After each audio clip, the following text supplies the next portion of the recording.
the broadcast right now. And yeah, the recording has started, so just join, and I'm going to post a link for other people to join once you're in.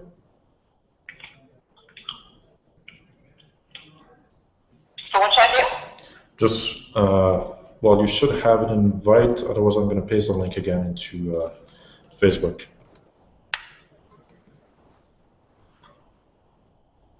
I should paste it again? Yeah, or just click on it, that's fine. There we go. I got the email from you. I just came in. Yeah, let's see. Okay.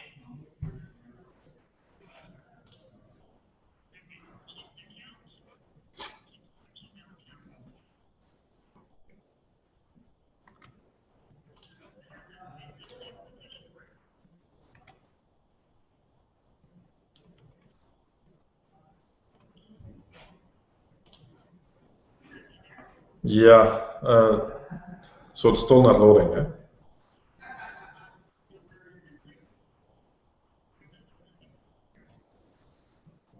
I think that's the loading, yeah. Which browser are you using right now? Okay, try Chrome. Do you have Chrome?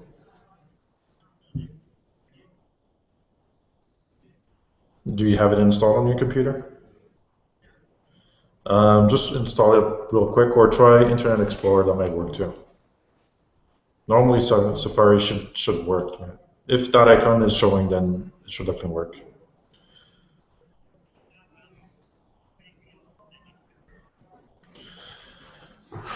Okay.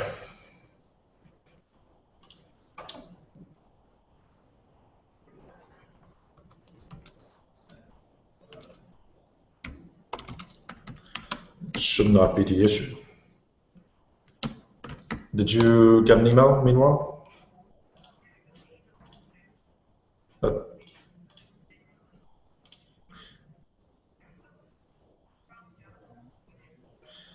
No, try the link in Facebook, not the one in email, because, oh, well, no, it should be the same actually.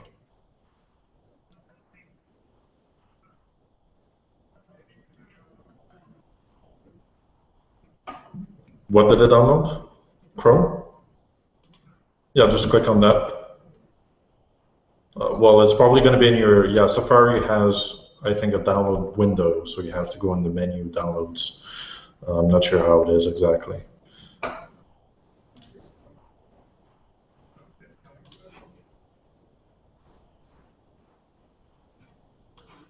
So we have people joining now, but I think that's what I heard. Oh no, sorry, it was just a message.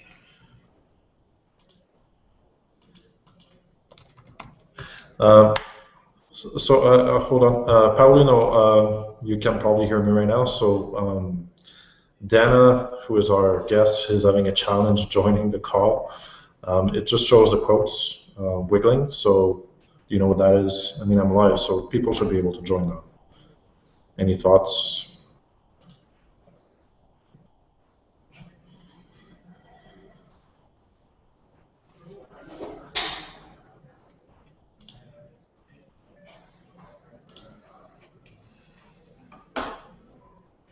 Yeah, it looks like it's broadcasting live on the event page as well.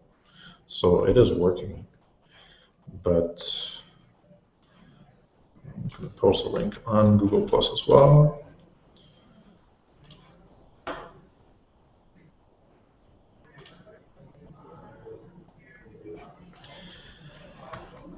Just put that link, yeah, copy paste that link into Chrome. Facebook, yeah.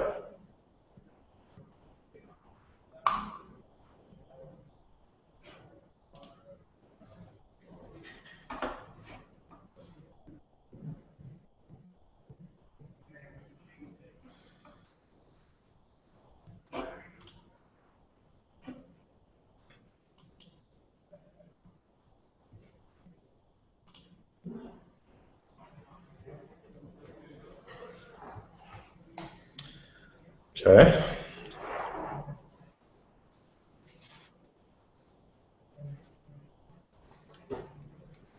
Hold on, I'm gonna put some your phone, so I can't do 2 pairs of headphones at the same time. I probably don't have one here. Well, let's get one there. Hold on a second.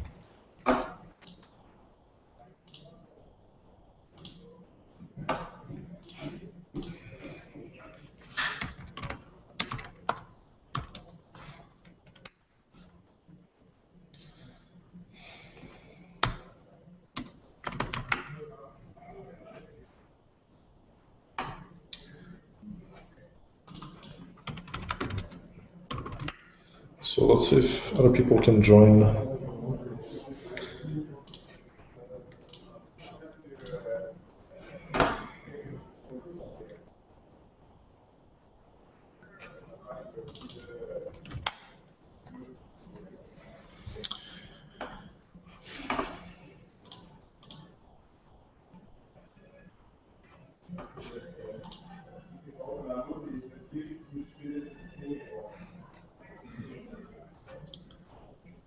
No, it's supposed to load automatically.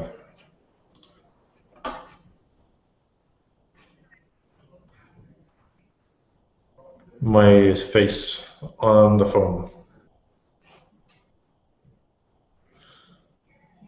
Nope. No, you should just be able to join. Wow.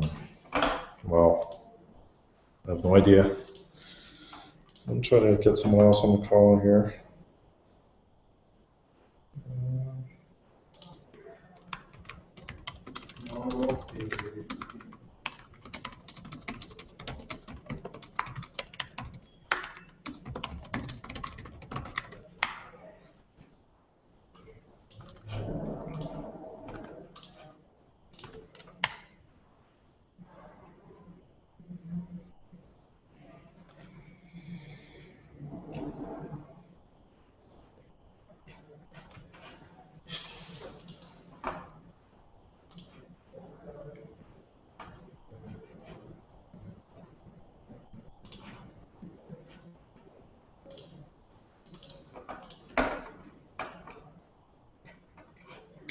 Yeah, so I don't think it's on my end because it's broadcasting live right now, and that was confirmed by one of my friends. So it's definitely, well, unless there's a setting somewhere, but I don't see anything.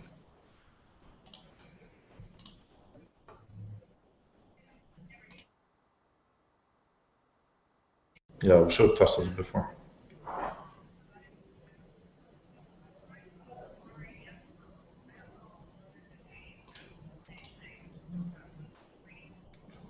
Mhm.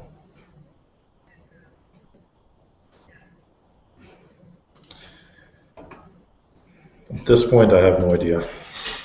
Well, until there's someone else joining the call, I can't really validate that it's actually working. I mean, it might be broadcasting live, but it's not allowing other people to join, perhaps. Um, so I'm probably just going to close this one, try again, and invite, but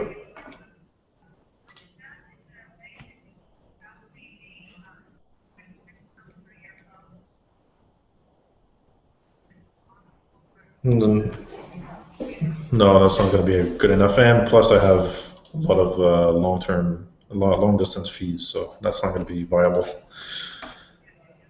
Okay.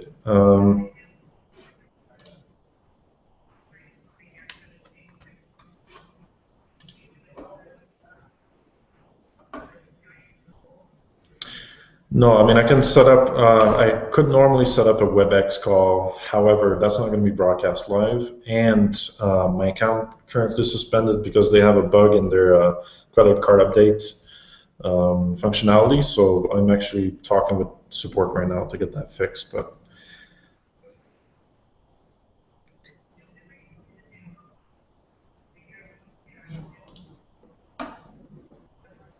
yeah.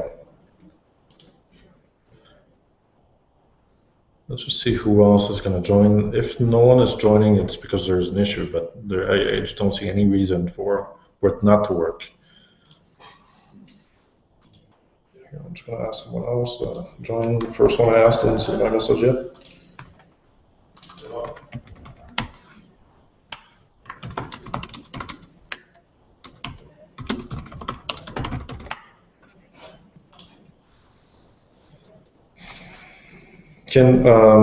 Can you view it from the event page? You should be able to view at least the video from the event page, right? On Google+.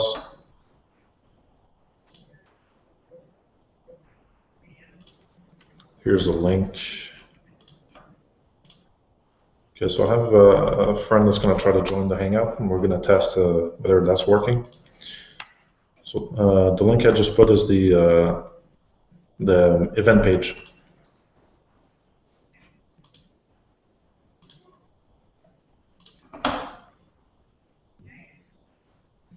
Do you see a video there? Okay, yeah. I mean, you can play it. It's going to be live. It's me on my computer.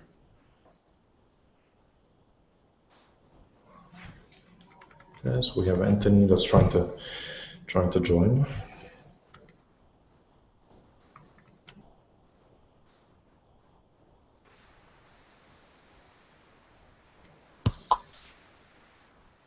Matt? Okay, let's see. Oh, hey Anthony. So, yes, it's working. So it is working. Good. It is. All right, so thank you so much. So Dana has an issue with Google Plus or something on her end. I'm not sure what it is, so we're going to try to get that fixed. But I just wanted to test whether the Hangout was actually working. No, the Hangout is definitely working. Thank you so much. All right, bye. Cheers. Okay, so Dana, it's definitely on your end. Yeah, that's a problem if it's not loading. What's your computer? What OS do you have? You're not what? Okay. That should still work.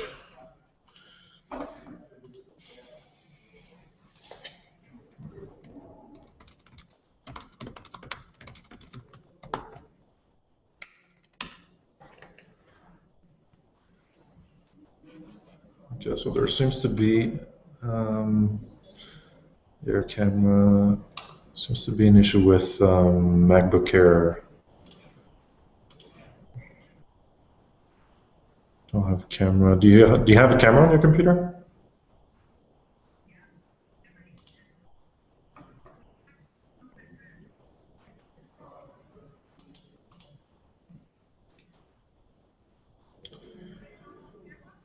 I'm sorry?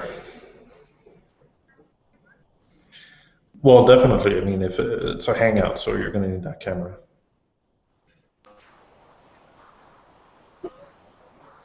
So you've never used it on Skype or anywhere else? Okay. Is it a internal camera or is it something you plug in? Okay. So it should be active automatically on the Mac because we have a couple of people joining now. All right.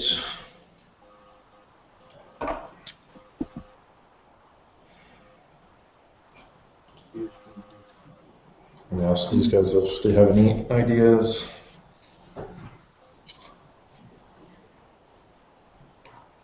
Hey, Jenny. Hello, can you hear me? Yeah, yes, I can. I'm having trouble with a phone and a headset. Okay. Here we go. So we're having technical difficulties with Dana's Hangout capability, and it's just not loading on her computer for some reason. And we had, we had challenges sort of getting in touch in the last couple of days, but now we're testing it out before the actual Hangout, and she cannot join. So I'm not sure what to do here.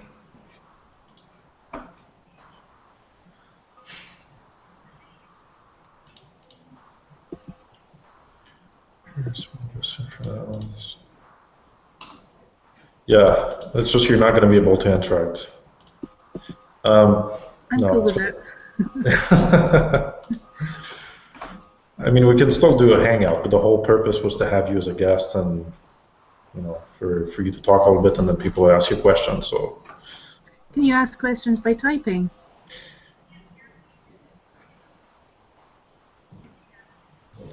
well, let's do the test. Okay, go ahead. Hi, everyone. Just trying to see if you can hear me. Yes. How clear is it on a scale of 0 to 120?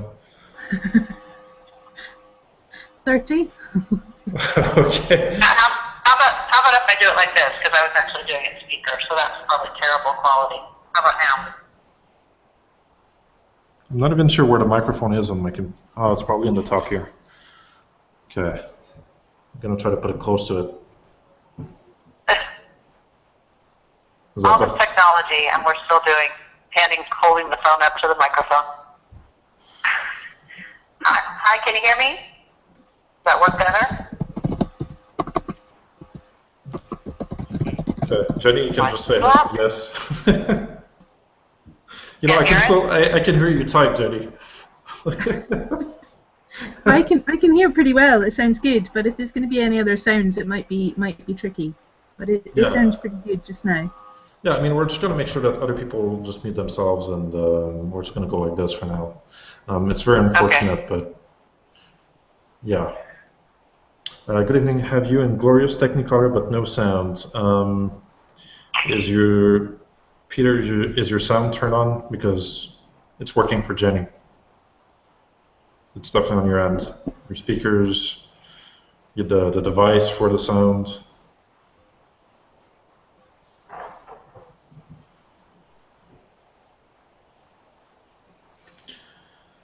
Hello, Martine. Okay. All right, so this is not going to be optimal, but sort of stuck with this problematic technology. We'll make the best of it. Okay. So by the end, probably my arm is going to be tired. I'm holding the phone next to the microphone, but we're going to make do. All right, so let's get started here. Just doing a few introductions. We have Jenny on the call. We have Martine and we have Peter. We were also expecting several other people. I guess they're going to join gradually, but we're supposed to have Patricia that's going to do the capture of information visually. I don't see her online on Facebook right now, so she might be delayed.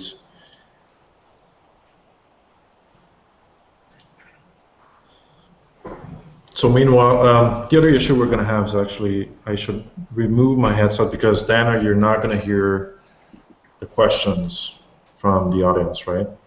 I could ask them to. I won't be able to. Yeah, you could just re-ask them like you're repeating them. Yeah. I'm not sure if it's going to create feedback if I remove my headset, and it's just because of the phone.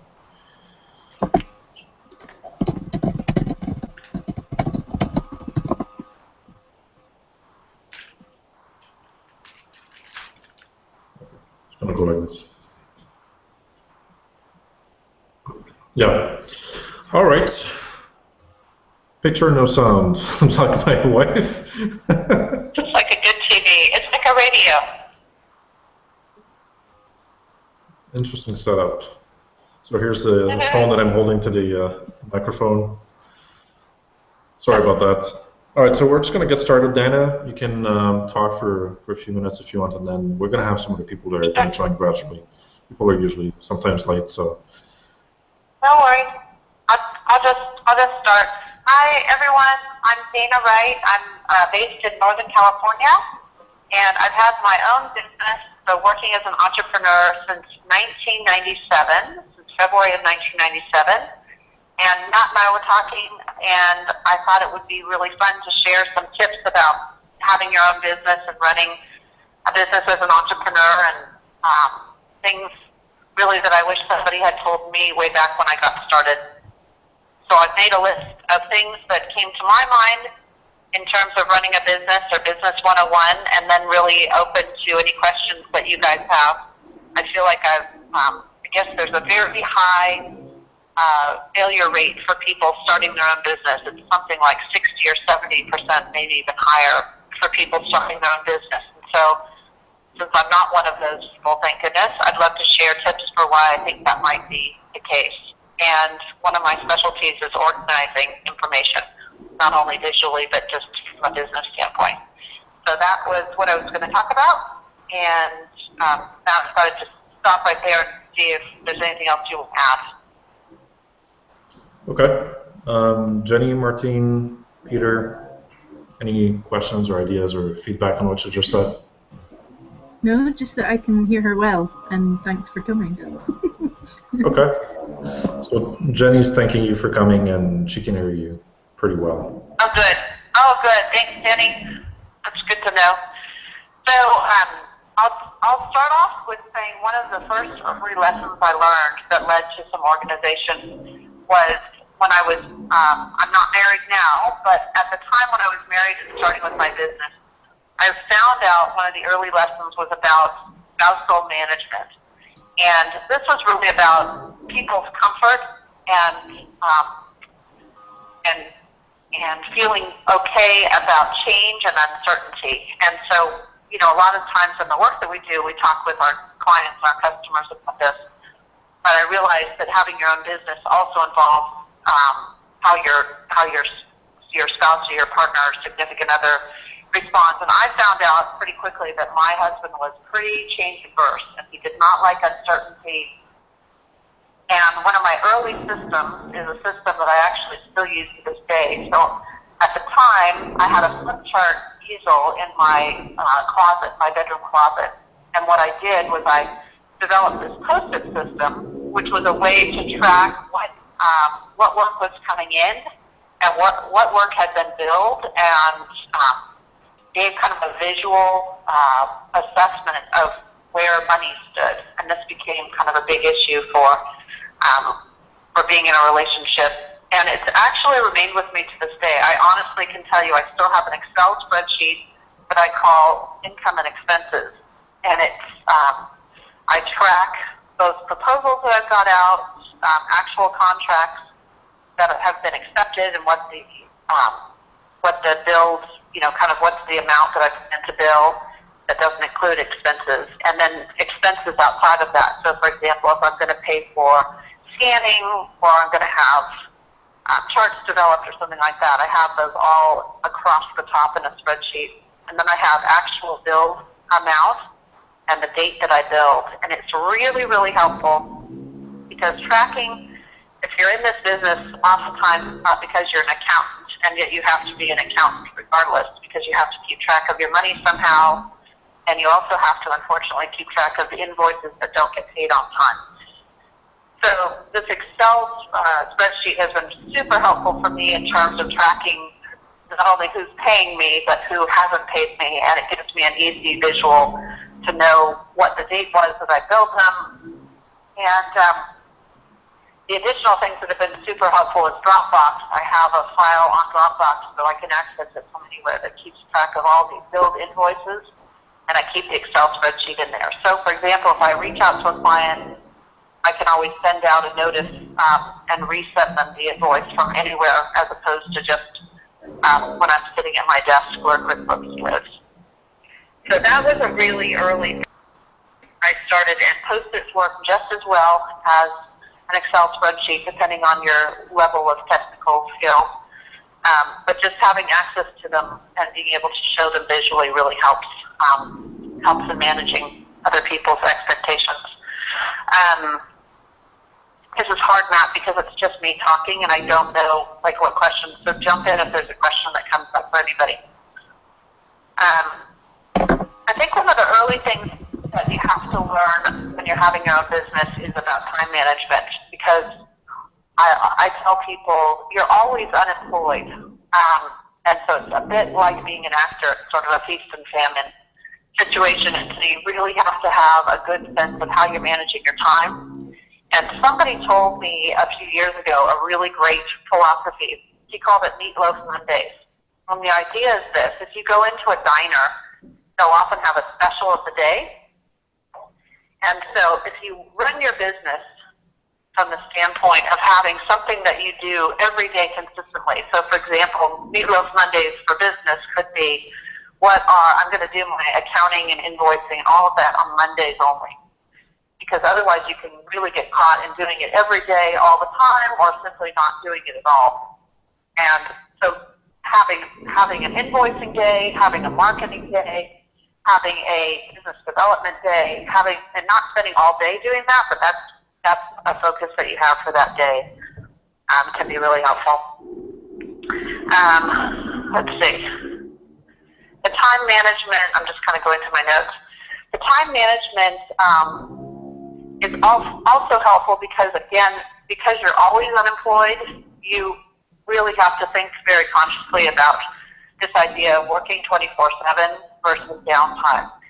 And I was just talking with a colleague earlier this week, and we were talking about trying to schedule vacations is very difficult because we both want to be available to our clients, and there's this idea that you could always be starving for work at any given time, and really figuring out your ability to say no and feeling good about it. So it's something that I think we're all still working on, even people who've been in business for a very long time, is the time management bit. Any questions? Yes. Martine is asking about time management. Okay. How can you do... I'll just keep going. Oh, sorry. I was on mute on my phone.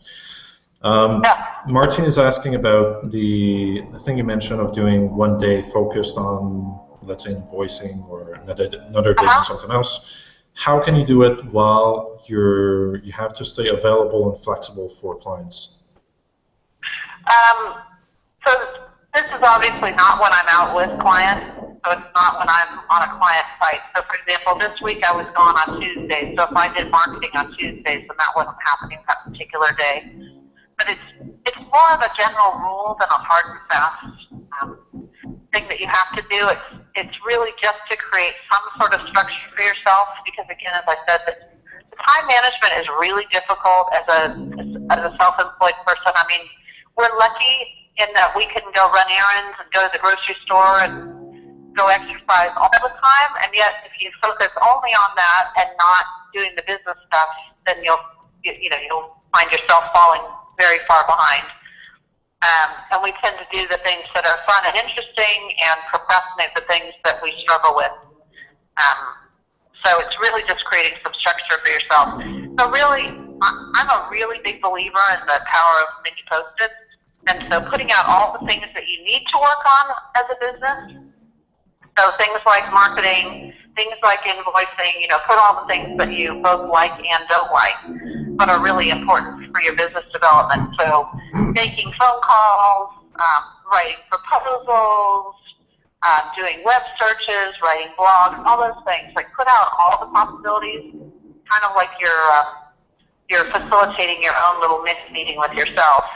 And then put those against the calendar. So what are the things, and another related topic to this is really figuring out your own personal rhythms.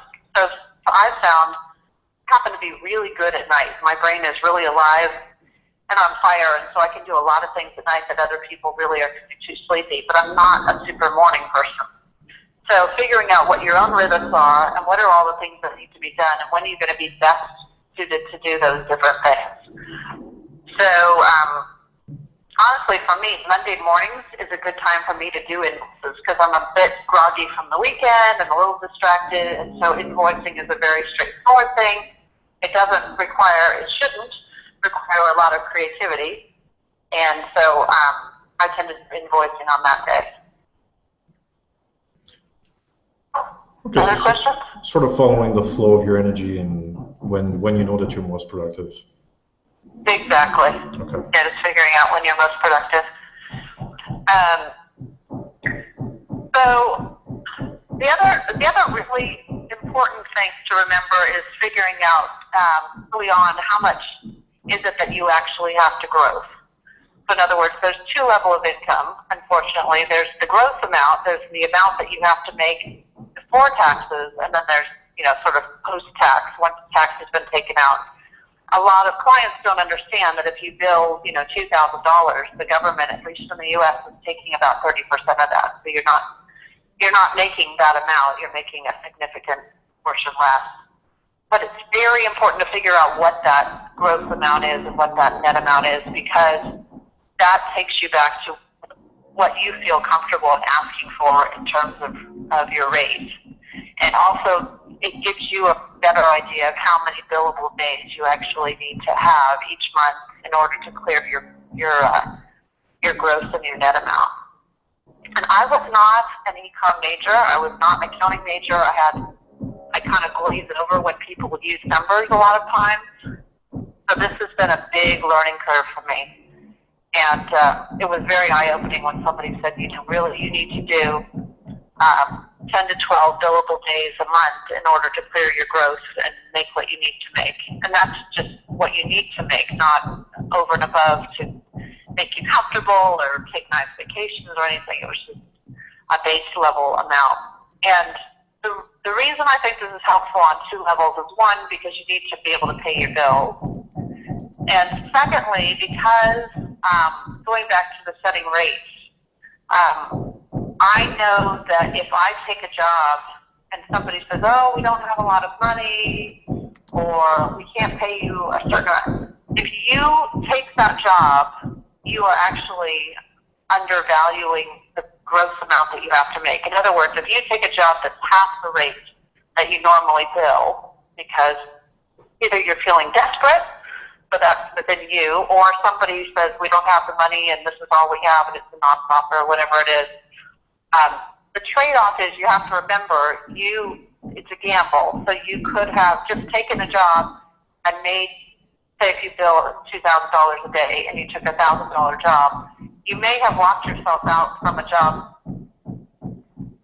that could have paid you twice as much. So in other words, if somebody else calls you for that same date, you've just locked yourself out from the rate that you normally would want to charge. But you could have also made $1,000 more than you would have made if nobody else calls you for that date. So it's just a trade-off to always be aware of when you take a job that's less than what your desired pay is. And speaking of rates, so one of the things that somebody told me early on was, in figuring out what your rate is, you need to figure out a rate that you feel comfortable saying without flinching or grimacing or feeling bad. So this is difficult for a lot of people. I find particularly in this field, they have a lot of trouble saying a rate. And if you are uncomfortable, then you should ask around and see what other people are charging. But it's really important that you're able to say the rate, you feel comfortable about it, confident about what value you bring, and be able to convey that to clients. I once talked with a client who became a friend, and he said, honestly, we don't even consider people who charge us less than a certain amount because they don't think that they take themselves seriously. That was a little bit of really good client feedback. So any questions about that portion? So Martin says, great advice about rates and not working for half price. She agrees. My input on that is, like you said, it's a gamble. So it depends also what phase in your business you're at and how regularly you get business. And how certain it is that you're going to get the kind of rate that you're looking for. And if you're just getting started, you're probably better off just accepting the job and getting the experience and then adjusting to gradually as you get more work, but to not refuse so much work in the beginning. Yeah, no, that's absolutely true. I would definitely say starting out is a very different place than further along the road. But you do want to make sure that somebody's seeing the value of what you bring. And if you're feeling uncertain about that, then have somebody facilitate you in having a conversation about what you think the value is you bring. Because you probably, in my experience, you bring more value than you realize you bring. Just because you may not be a great artist if you're a really great listener or you have a lot of experience in a particular field, that's experience and value that clients don't necessarily have themselves. So don't undervalue that and underprice yourself. Right. Martin is raising a good point about marketing yourself and spending that time instead of doing gigs for free or really cheap. To spend your time marketing yourself correctly and improving your sales and your sales process and your marketing materials. Yeah. I think that's a really good point. Yeah. I would say even I've kind of evolved this, and I definitely didn't start off this way, so I understand that it's a journey.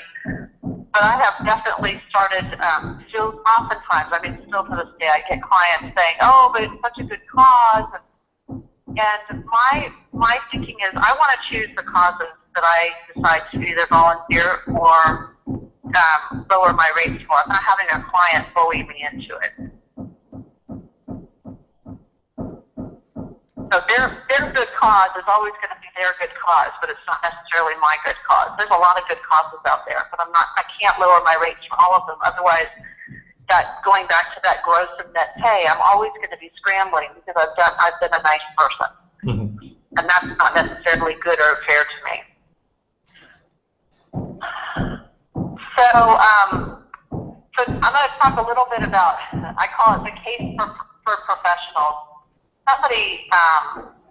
Somebody shared this with me really early on. They said, do what you do best and hire the rest. And I've really learned this lesson the hard way, luckily, a long time ago when I was doing Microsoft Word and doing all of my invoicing. And my husband at the time was helping me with my accounting, and he said, do you realize you made a $9,000 error on the client side because you added wrong? So that was a pretty costly lesson, but it taught me to go on to QuickBooks, which has been a godsend because, well, number one, QuickBooks adds things for you. But it's also got a lot of functionality. I don't even use all of it. It's a bit like Photoshop in that it's got so much power that I don't use. But the basics of it are that I can keep track of invoices. I can go back now 10 or 12 years and see a client that I worked with a long time ago. It generates any W-9s I need to for tax purposes, for anybody I got contracted with. It keeps track of my credit card invoicing and my checkbook invoicing and all of that. So it's such a powerful tool, and I really, really recommend it. Just get started with it and play with it. It's not super hard to set up, and it just makes things so much simpler than trying to do it by hand. I hate accounting. I delegate all of it. The only thing that I do is just to enter the receipts, from the expenses that I have, but then I just hand it out to, and actually I can hand out even those receipts to my accountant, but I normally do it myself. Martine is just wrote another comment. I thought I'd share it with you. She says that she likes to choose her causes as well, and she got a great tip from Peter Durand to decide the percentage of the causes, like of good causes that you want to work on per year, and then the rest is going to be paid work to the rate that you want to charge. Yeah, no, I completely agree with that. I think, figuring out what the causes are that you feel strongly about. I don't reach out to them, but I definitely, and if something comes across my plate that I go, oh, wow, that's really something powerful. I really like what you're doing. But I don't think it serves any of us, meaning the community as well as yourself, from a self-esteem standpoint, to do things for free. I think all organizations have a little bit of money, and there's a value attached if they have to pay something for it. So anytime I have been snookered into this idea of, oh, you should kind of do this for free because there's going to be so many people and you're going to get a lot of contacts, I can literally tell you I've never gotten a contact from something like that, ever, ever, ever. So I've stopped falling for that line, and I do always charge something for my time, even if it's not my full rate. My choice, because I think they get more value out of it just because they take you more seriously. I agree. It's usually the companies or the individuals that see the value in your services and are willing to pay for it to a fair, a fair amount, fair value, that are the ones that refer you to other business. Yep, yep. And you know, here's the litmus test I use is how much are they spending on their AV equipment or, you know, the food or whatever. I mean, if they have that much money to spend on all of those things that I think bring less value, then they certainly have the money to be able to pay me to do the work that I'm going to do that has a lot of carryover value.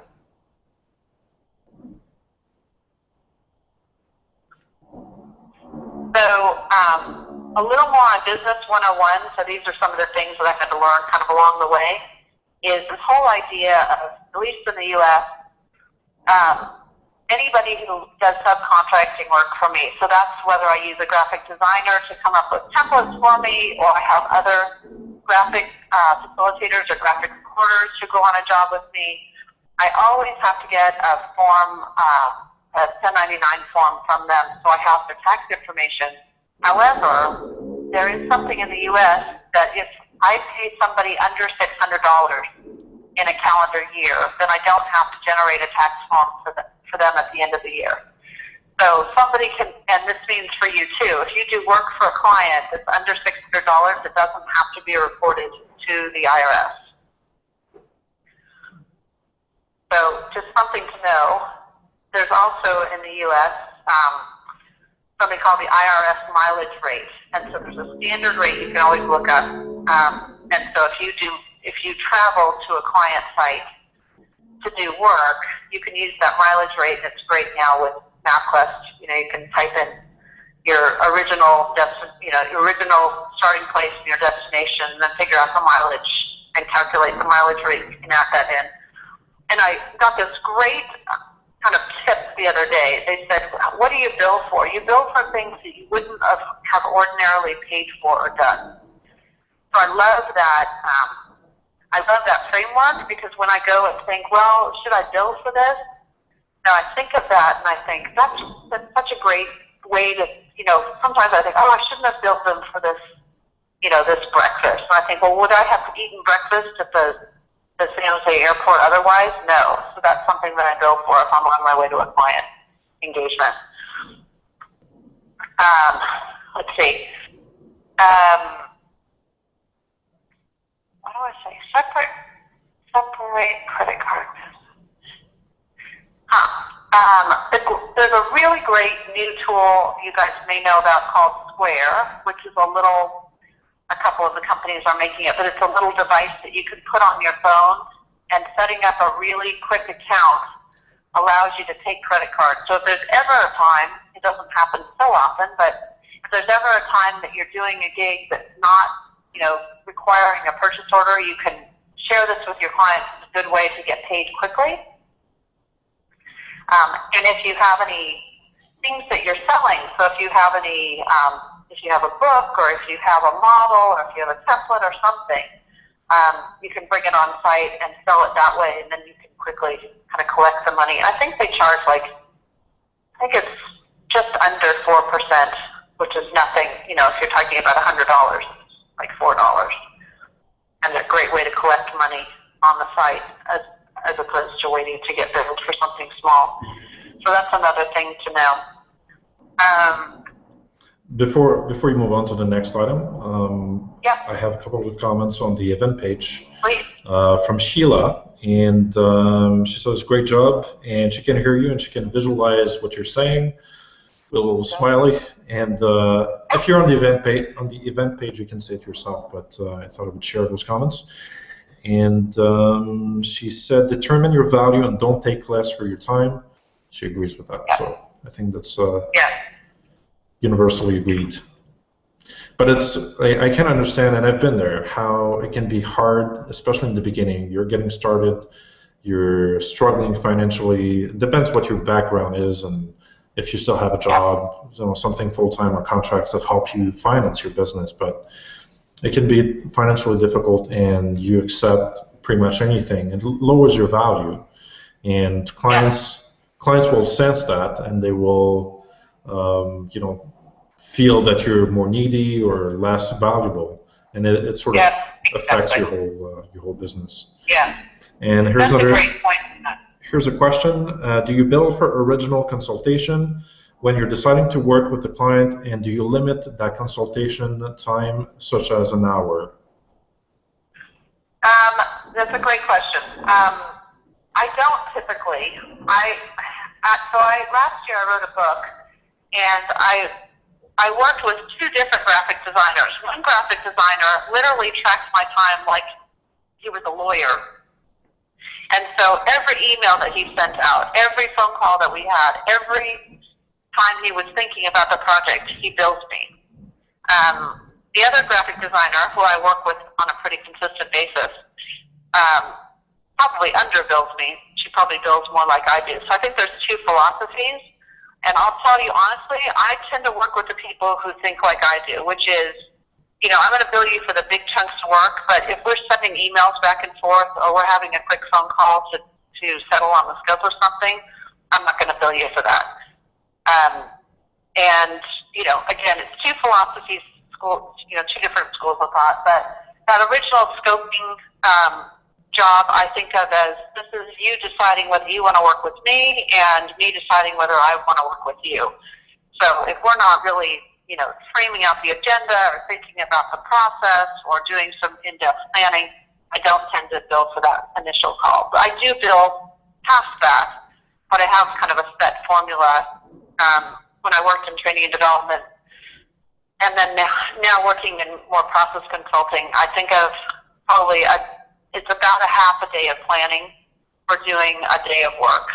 And then it kind of goes up from there. So it's about a day of planning for 2 days of work and so on. So I have that sort of mental model in my mind. And I typically don't bill less than a half a day of prep unless they really just kind of drop me in the site. And then, what they're going to get is going to reflect a lot less planning than if they'd given me some planning time. Right. For me personally, I'm just going to share a little bit about my approach to this. It really depends for me on the size of the potential project. For example, for last year, and I've said this, in some of my other videos, but I've been working with a consulting company in the States called T2VC.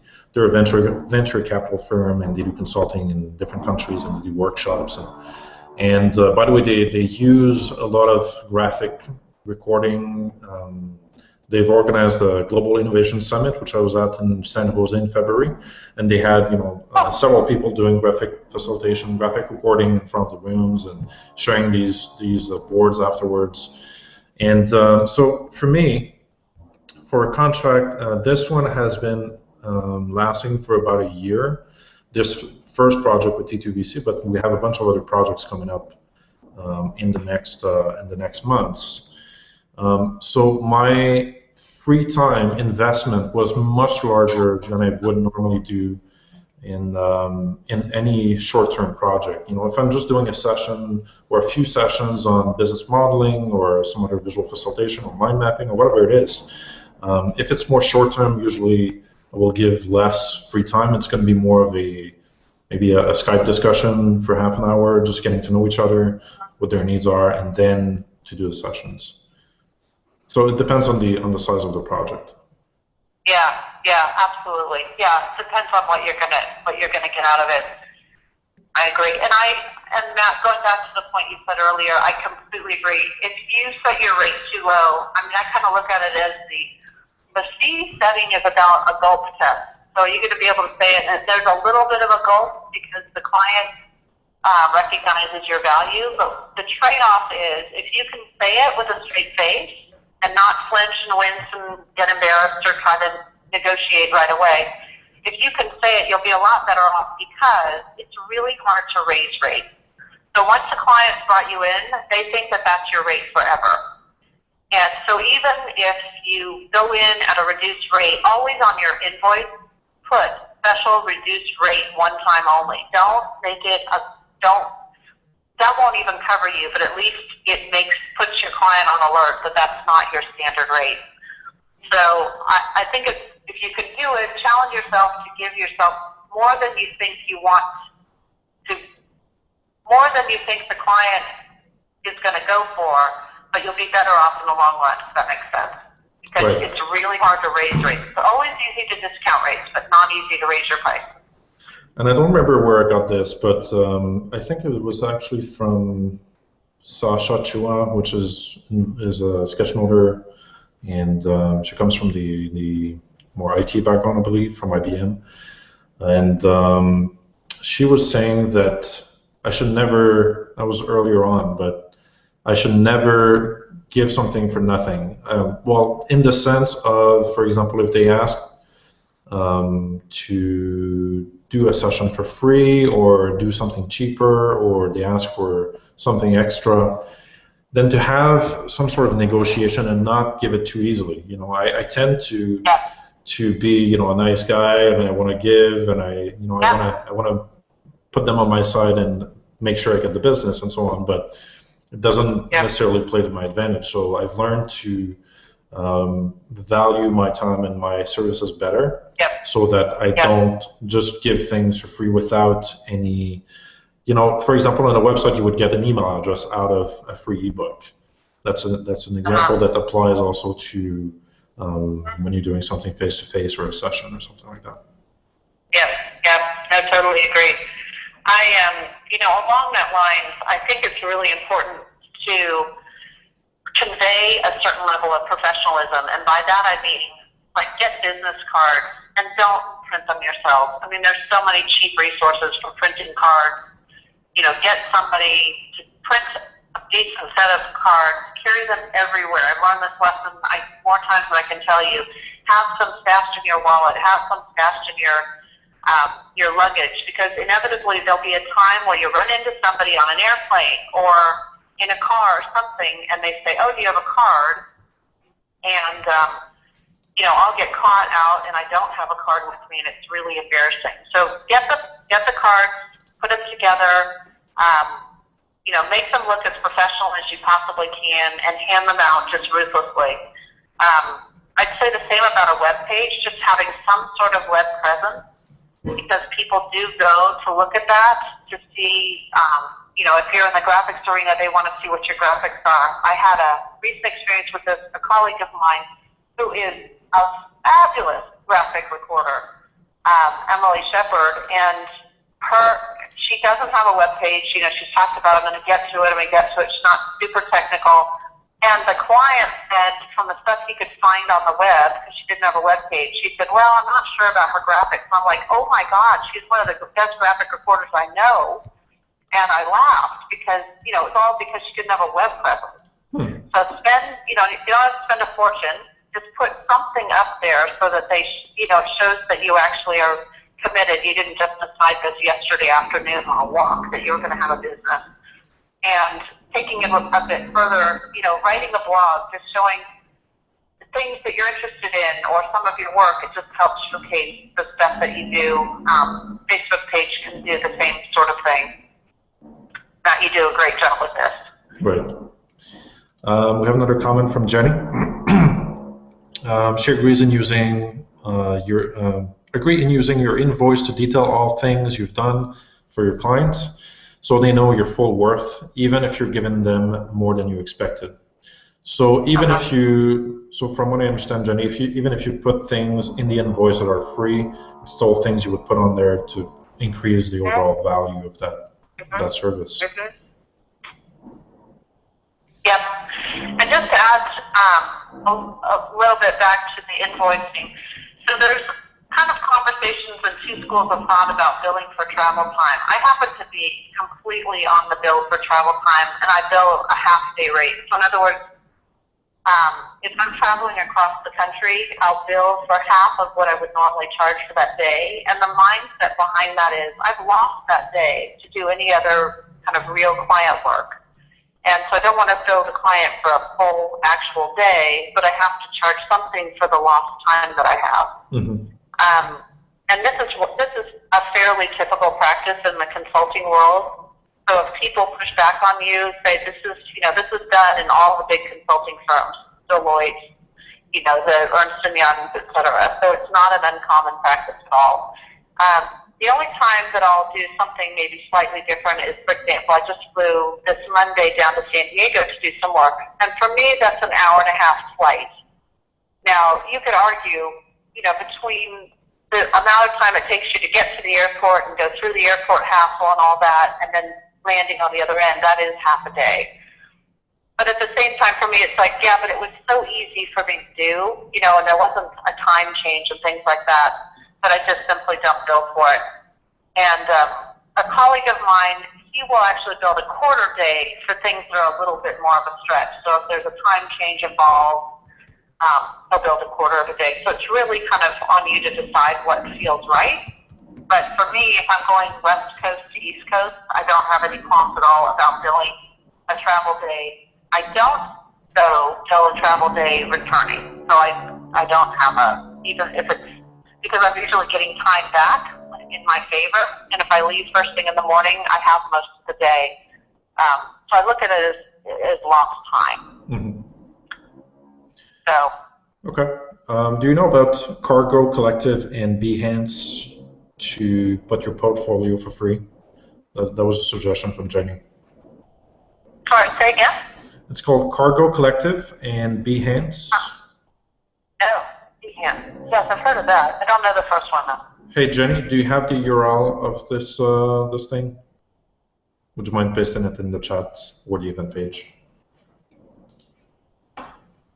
I'm not familiar with it either.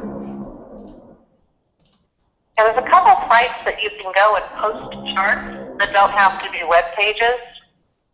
So, I'm completely blanking on what they are right now. I know Rachel Smith from the Grove tends to post some of her sketch notes into there, her digital sketch notes, which is really helpful because then you can go and search them. Okay. Another one that I've came across for a free portfolio, it's called Wright. And I did create a... Oh, yeah, I've seen Behance before. Yeah, no, that's right. Wright, you just put examples, PDFs, and images and web pages, and it lays it out in an interesting visual manner. Sorry, go ahead. Flickr, of course, is a good one. So I was going to say Flickr is good to post charts. I know there's some past ISVP conference charts that are in there. Mm-hmm. So there's some good resources, and you can always link to these through your website. Right. So Jenny put the links in the chat. I'm going to put them, or Jenny, if you want, put them on the event page. That would be helpful. And Martine says it would be a good idea to have your portfolio where your prospective clients are. Good to have your portfolio. Sorry, the last part. Where your prospective clients are, where they hang out. Yeah. Good point. Good point. And the difficulty sometimes with charts is that, of course, you're working with clients who have had you sign non-disclosures or proprietary information, et cetera. What I have noticed recently is people doing zoom-ins of a bit of a chart that's not proprietary. It doesn't give away any client information. Because typically what people are looking for is what's your style. So, you know that there's as many styles as there are people. And I find that this is actually useful for people in terms of showing client work without revealing confidentiality. So that's another way to post if you don't have any. I mean, that's a plus for doing free work, because if they're not paying you, then you can post it. That's a great way to get material to be able to post if you're limited. But another way to do it is actually just to do zoom-in kind of clips of the chart that don't reveal confidential information. Okay. Just on another organizing thing, this is another system I started years ago that I still use. I have a file folder system, and I've got 3 file folders. I've got one folder that's called proposals, and this is actually like hard copy in my office. I don't always print out the proposals, but it's a file folder that I have. There's maybe a more complex proposal. Then I have a folder that's called unpaid invoices, and then I have a separate folder that's called paid invoices. And so while I have the electronic documents on my computer, of course, the purpose of this is, again, for taxes. It helps me to have the invoice printed out, and so when the when the check comes from the client, or notification of an electronic payment, I print it out, staple it, as well as if there's a deposit that's actually made into the bank. All three go together, and I put them in a folder called paid invoices. And this way I have a paper trail of, payments made, because I don't, obviously it's happening again with the Hangout, but I don't always trust the technology to keep track of everything that I want. I believe in having sort of that paper backup, and so those three files give me some solace that I've got something in case of complete and utter technological breakdown. Like today. So I have those folders, as well as I have file folders for my bills. And I know what this notice I had on this note that I have here was really make sure that if you set up a business, get a separate credit card, get a separate checking account. Don't commingle these things. It's not looked upon well with the IRS in the U.S. And again, it kind of goes to professionalism. Have a credit card that you charge business and only business stuff. Give it like a corporate credit card if you were working at Facebook or Google. Okay. Peter, would you mind clarifying your question or wording it different? I'm not sure what you mean by price per hour education. Do you want Dana to recommend how much to charge per hour for that kind of work? Just not sure what you mean. Any other questions from Jenny, Martine, people online?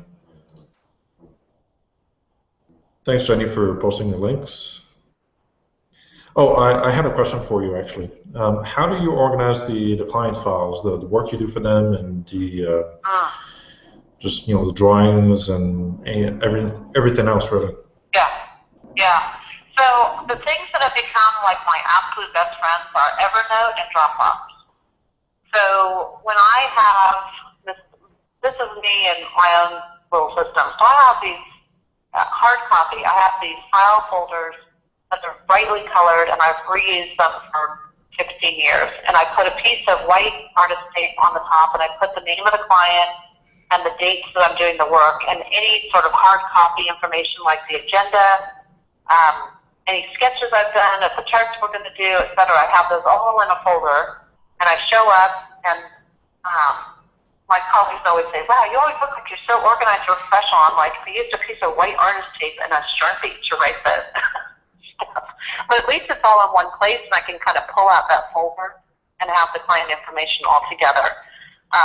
In terms of client and electronic files, I usually have a file folder. Once I'm going to work with a client, I have a file folder I set up on my desktop and dump everything in there. So that's where the agenda goes, that's where my proposal goes, to remember what I'm going to use, what time I've estimated to work with them in terms of agenda development or prep or whatever, and any other things that we've got going that has to, any presentations that get sent to me, everything goes into that folder. So as people email me stuff, I just immediately drag and drop that into the folder.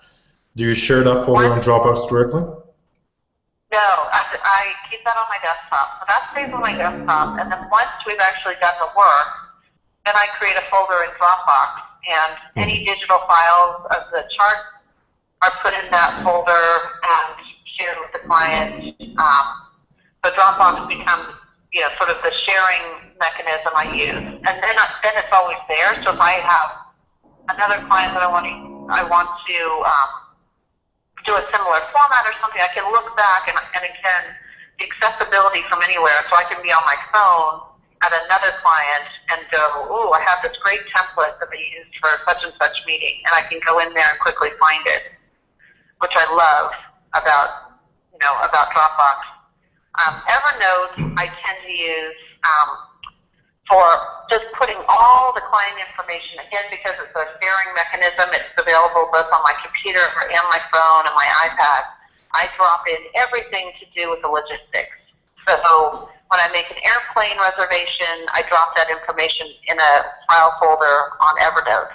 So I title the file what the client event is and the date, and and then I'll put in the airline information, the hotel information, the car information, and so in lieu of having an admin assistant, I'm kind of playing it myself, and Evernote serves as a sort of logistical holding place that has everything.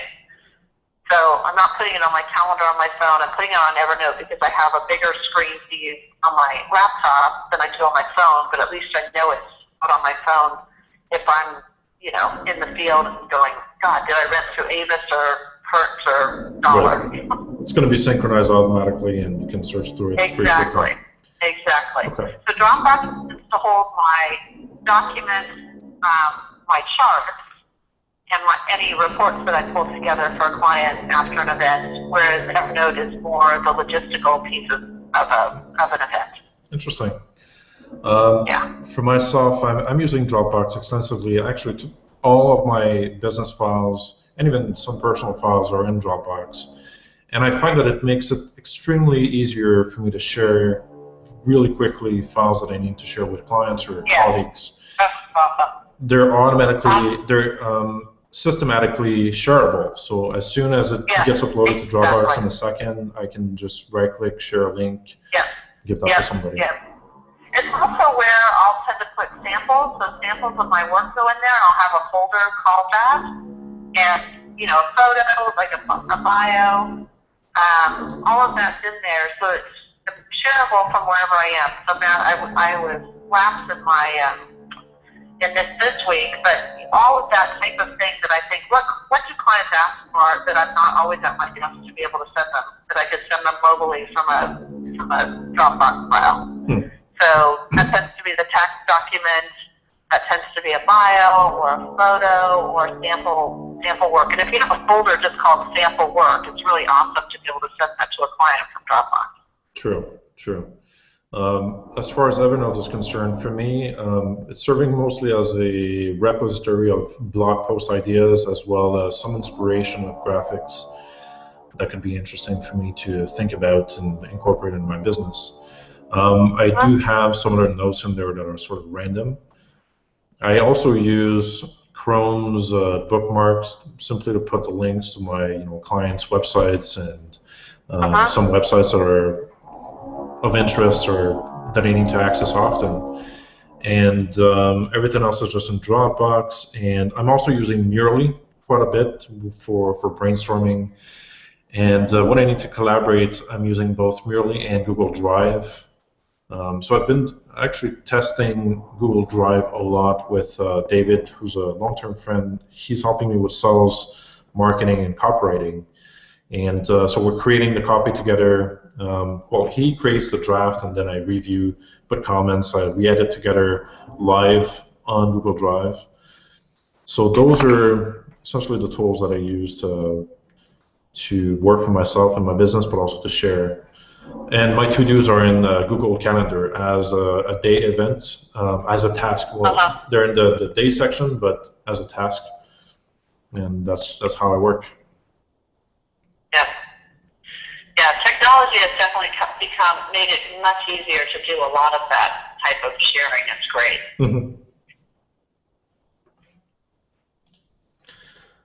Any other questions? Yes. Jenny is asking, what about mailing lists for sending newsletters? Where do you keep them? In Excel or MailChimp? I'm embarrassed to say I don't do any of that. I don't do a newsletter, and I don't have a mailing list. But Matt, this is over to you. You're more organized than that. Okay.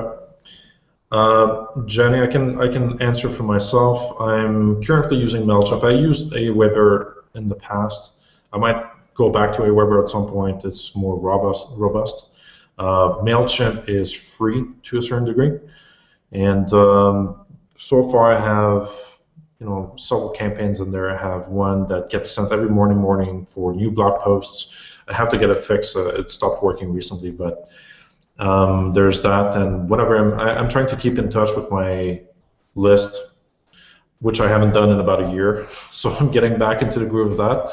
But building an email list, I think, can be really powerful to get that pool of prospects and people you have a relationship with, which you are developing over time.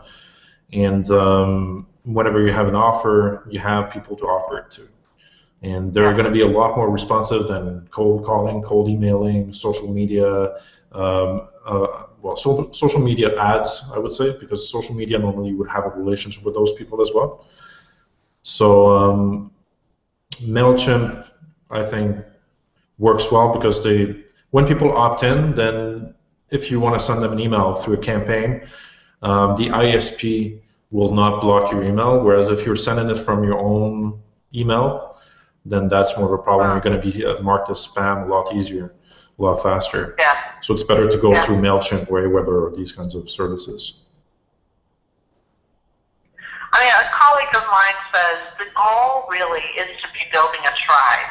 And by that, this is not his term, but it's out of a book, the idea that you're building a kind of a cadre of followers that both like, maybe they like the type of work that you do, or they like the style of work that you do.